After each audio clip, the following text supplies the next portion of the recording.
یو فرانسیسي ساینسدان چې باور یې و ساینس د هر راز جواب لري او دین یوازې د انسانانو یوه عقیده ده. هغه خپل ټول عمر د ستورو کهکشانونو او د کائناتو د رازونو په معلومولو کې تیر کړو، خو بیا د اسمانونو په جوور کې یې داسې حقیقتونه وموندل چې د هغه ټول فکرونه یې بدل کړل. هر نوي کشف هغه حقیقت ته نور هم نږدې کاوه، تر دې چې بالاخره د کروڑونو ستورو ترمنځ یې د خپل خالق نښې وموندلې او د عبدالحق په نوم یې اسلام قبول کړو.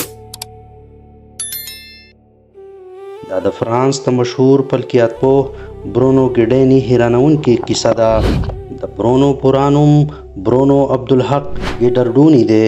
هغه د ستمبر په کال 1958 کې په فرانس کې پیدا شوی و. د ویکیپیډیا د معلوماتو مطابق هغه په کورنۍ کې یو عیسائی و، خو د هغه په کور کې مذهب ته دومره اهمیت نه ورکول کېدو. هغه به له وړوکوالي نه په سوچونو کې ډوب و، دا کائنات څه دي، د دې جوړېدو مقصد څه دی، انسان دلته ولې راغلی دی.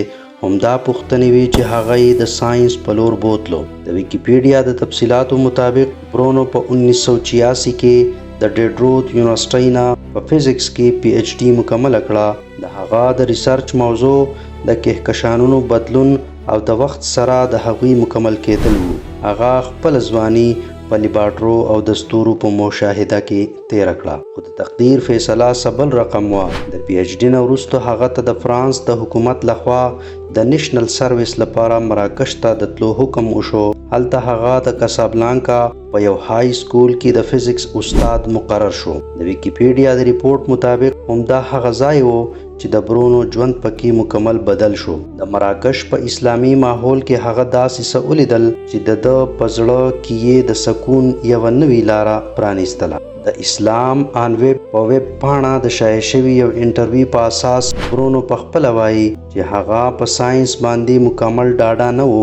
هغه وایي ساینس موږ ته یوازې د حقیقت ظاهري مخ ښایي، خو زما پوښتنې دومره ژورې وې چې ساینس یې جواب نشو راکولی. کله چې هغه په مراکش کې و نو هلته یې د فرانسیسي فلاسفر رینې ګینون کتابونه ولوستل. ګینون هغه څوک و چې د مغربي مادیت نه تنګ شوی و او د اسلام په تصوف یې روحاني سکون موندلی و. د برونو په زړه د دې خبرو ډیر اثر وشو. د ریسرچ جنرلز او ویکیپیډیا د معلوماتو مطابق په 1987 کال کې برونو ګیډیني په مراکش کې د اسلام مبارک دین قبول کړو. دا هغه وخت و چې هغه په ساینسي دنیا کې د یو ستوري په څیر راختلی و. هغه خپل نوم عبدالحق کېښو، یعنی د حق بنده. هغه به ویل چې اسلام قبلول زما لپاره داسې وو لکه یو انسان چې د ډیر وخت وروسته خپل کور ته واپس راشي.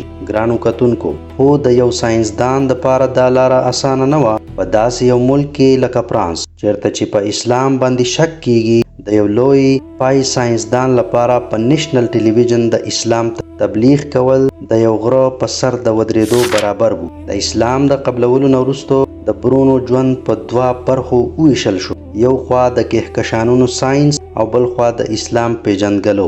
هغه د ستورو په اړه د 140 نه زیات ساینسي کتابونه ولیکل. هغه د فرانس د نیشنل سینټر فار ساینټیفیک ریسرچ کې ډایرکټر پاتې شو. هغه د 60 نه زیاتې مقالې په اسلامي تصوف او الهیاتو ولیکلې او د 1993 نه تر 1999 پورې هغه په فرانسیسي ټلویزیون د نووینګ اسلام په نوم پروګرام کاوه. د سینټ انډریوز پوهنتون د یوې پریس ریلیز مطابق برونو په 2008 کې په یو ډیر مهم لیکچر کې وویل دا ناممکنه ده چې یو انسان د ستورو ماهر وي او د الله په وجود د ایمان نه لري. څوک یې د کائناتو جوړوالي ته ځي، څوک چې د کائناتو جوړوالي ته ځي هغه د رب له نښو سترګې نشي پټولی. هغه د 2009 کال د مۍ په 14مه د اروپای سپیس ایجنسۍ په یو ډیر لوی میشن کې هم شامل و چې مقصد یې د اسمانونو په وسعتونو کې د نوو ستورو لټون و. د هغه په یو لاس کې ټیلیسکوپ او په بل کې قرآن و. د برونو عبدالحق کیسه موږ ته دا درس راکوي چې رښتینی علم انسان د خپل خالق نه لرې کوي، بلکې د هغه قدمونه د سجدې په لور بیایي. هغه انسان چې د کروڑونو کهکشانونو مطالعه یې کړې وه، په پای کې یې دا ومنله چې د دې هر څه تر شا یو ذات دی او هغه الله دی. د هغه اسلام د هغه فطرت ته واپسی وه.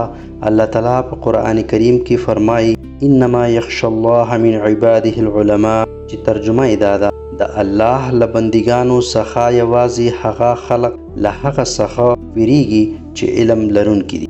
د برونو ژوند د دې آیات یو ژوندی ثبوت دی. هغه ساينس د عبادت ذریعه کړه او تحقیق یې د رب ذکر کړو. زموږ نبی کریم صلی الله علیه وسلم فرمایلی دي چې د علم په لټون کې که چین ته هم تلل وي نو لاړ شئ. برونو د علم په لاره کې خپل رب وموند. الله دې د هغه دغه خدمتونه قبول کړي. ګرانو کتونکو، برونو عبدالحق کیسه تاسو ته څنګه ولګېده؟ یا رښتیا هم ساينس او ایمان یو ځای چلیدی شي؟ کمنټس کې خپل نظر ضرور شیر کړئ. که تاسو ته دا ویډیو خوښه شوې وي نو ثواب په نیت یې شیر کړئ او زموږ چینل سبسکرایب کړئ.